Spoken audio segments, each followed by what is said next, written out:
Waktu yang digunakan untuk melaksanakan sholat syuruk, isyraq berapa menit setelah subuh. Sebetulnya kalau dalam bahasa hadis nggak ada patokan menit ya. Bahasanya udah satu tombak lah, fi bidayatil duha.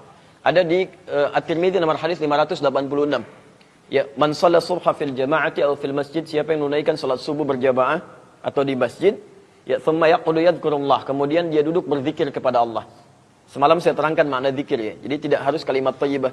Bisa antum ikut ta'lim, bisa antum misalnya baca Al-Qur'an, macam-macam. Jadi paling enak itu kalau hari Sabtu, hari Ahad antum ke masjid. Subuhan gitu kan. Ya, nggak harus ada misalnya acara-acara tertentu, ke masjid aja. Kompak ya. Saya sarankan begini ya. Saya sarankan kalau antum tinggal di sekitaran komplek, teman-temannya ada sekarang, kompak aja dulu. Ayo ajak. Kalau bisa RT-nya bikin ya, misalnya surat ajakan ke masjid. Antum tidak akan dihisab dengan berapa orang yang ke masjid. Tugas antum, mumpung masih ada tuh kedudukan dititipkan, bikin aja. Ya, nggak usah melihat hasilnya bagaimana. Hasil itu urusan yang lain. Urusan antum itu ikhtiar. Lalu di situ Anda kompak dari 5 orang misalnya kan, yang ke masjid, berangkat aja dulu. Pulang dari masjid kunjungi saudaranya. Masya Allah, saya cari di masjid antum nggak ada. Apa antum sakit? Masya Allah, bawa buah ke situ gitu kan, bawa bubur. Besoknya dia datang tuh. Begitu datang kunjungin lagi yang lain. Masya Allah, tadi dicari di masjid nggak ketemu. Apa antum sakit? Masya Allah, kasih buah di situ kan. Besoknya datang lagi sampai sekomplek tuh. Nanti kalau sudah sekomplek ke masjid, satu orang ke masjid udah nggak enak pak. Ya, kalau nggak percaya silakan praktekkan. Pulang ke komplek antum, kompak dari 5 orang aja gitu. Nggak ada teman satu, kunjungin ya. Malamnya beli buah dulu kan ke situ. Masya Allah, antum nggak ada di masjid tadi. Apa sakit, ya kan? Nanti udah besoknya datang sendiri tuh ke masjid. Ya, besok dia yang bawa buah gitu kan? Masya Allah, ada di masjid semuanya ini buahnya, kan? Alhamdulillah. Baik ya. Jadi kemudian teman-teman sekalian itu bisa dicoba ya. Kalau anda praktekkan lebih jauh dan Masya Allah. Baik. Kemudian dia berzikir. Ya, misal ikut ta'lim kan gratis tuh seperti sekarang ta'lim subuh dan sebagainya, nggak kerasa gitu kan, ada yang baca Quran dan sebagainya. Thumma yaqulu yadhkurullaha, kemudian dia duduk berzikir kepada Allah. Thumma yusalli rak'ataini fi bidayatil duha, kemudian dia bangkit menunaikan salat 2 rakaat di awal waktu duha. Kapan awal waktu duha itu? Awalnya lihat, jika mulai bayangan itu sudah 1 tombak pergerakan matahari, ramhan ya, ramhan itu 1 tombak. 1 tombak. Jadi kalau sudah masuk 1 tombak, bahasa hadisnya, maka sudah masuk ke awal duha. Pergerakannya, kalau matahari pas tepat di tempatnya, ini disebut masyrik. Tempat terbit, timur. Kalau sudah mulai bergeser, pergeserannya disebut isyraq. Posisinya disebut dengan syuruk. Jadi ketika awal matahari mulai bergeser, disebut dengan bidayatul duha, awal duha. Awal duha, pergeserannya disebut dengan isyraq. Posisinya syuruk. Jadi syuruk itu sebetulnya nama lain dari sholat duha yang ditunaikan di awal waktu. Karena duha nanti dibagi 3 bagian. Ada awal waktu, pertengahan waktu, akhir waktu. Nanti kalau sudah masuk ke ragam sholat sunnah Nabi, saya terangkan, saya turunkan dalilnya. Beserta faidahnya. Itu manfaatnya macam-macam dan beda-beda di situ. Beda-beda. Ada yang bisa pengganti tasbih dari 360 persendian kita. Ada yang bisa pengganti, penghilang daripada musibah umum yang harus dialami. Ada yang bisa melapangkan rezeki, ada yang salatnya awabin, penggugur dosa dan sebagainya, macam-macam. Jadi kita bisa turunkan dalilnya.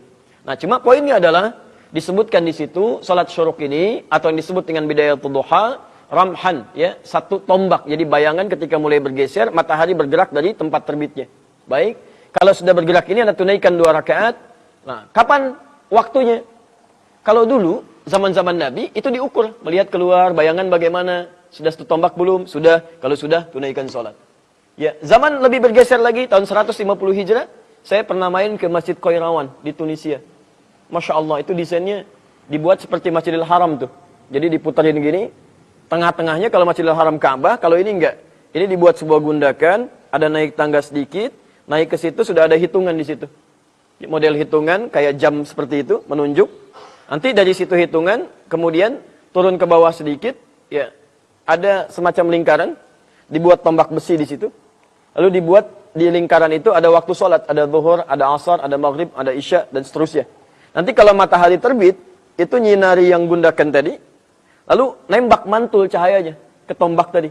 Ya, begitu mantul langsung nunjuk ke waktu sholat, Pak. Itu tahun 150 Hijrah. Orang Islam sudah bisa bikin itu. Luar biasa ini. Jadi, orang nggak lihat ke atas lagi, begitu ngelihat ke bawah, nggak perkiraan lagi, oh ini sudah zuhur, ini sudah asar, ini syuruk, ini duha. Sepanjang mataharinya bersinar dengan baik, bisa kelihatan. Bisa kelihatan. Sekarang eranya sudah berkembang lebih hebat lagi, menggunakan digital sekarang. Ini sudah kelihatan. Ya, jadi begitu digital sudah jam masuk misalnya, oh ini sudah masuk kepada syuruk. Kalau Anda tanya berapa menit dari subuh, gampang. Dikalkulasi aja kebiasaannya berapa. Berapa kebiasaannya? Sekarang subuhnya 477. Syuruknya berapa di Lampung? 6 lewat 5 untuk di Lampung kan? Nah sekarang tinggal dikurangi aja. 477. 6 lewat 5 kurangi 477. Berapa? Biasanya kisaran 1 jam 15 menit, 1 jam 30 menit. Kisaran itu, nggak akan jauh. Jadi kalau antum misalnya sudah 1 jam 30 menit dari subuh, masuk dia ke waktu syuruk. Waktu syuruk ya, masuk. Walaupun rumus ini tidak di setiap tempat bisa dipakai. Semakin antum masuk ke wilayah-wilayah yang timur sebelah sana, lebih dekat terbitnya matahari, maka kadang-kadang tidak berlaku.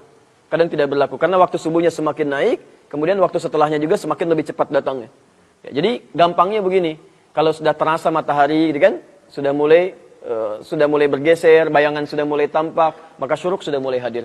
Tapi kalau batasan amannya seperti tadi, 1 jam 15 sampai 1 jam 30 menit. Jelas di sini? Baik, alhamdulillah. Kalau bisa menunaikan itu, salatnya cuma 2 rakaat setelah itu, tapi pahalanya luar biasa. Fakana alaihi ka ajri hajjin wa umratin. Maka dia mendapatkan pahala semisal haji dan umrah, sempurna, sempurna, sempurna. Hadisnya sahih. Semisal haji dan umrah. Bukan haji dan umrah, tapi semisal haji dan umrah.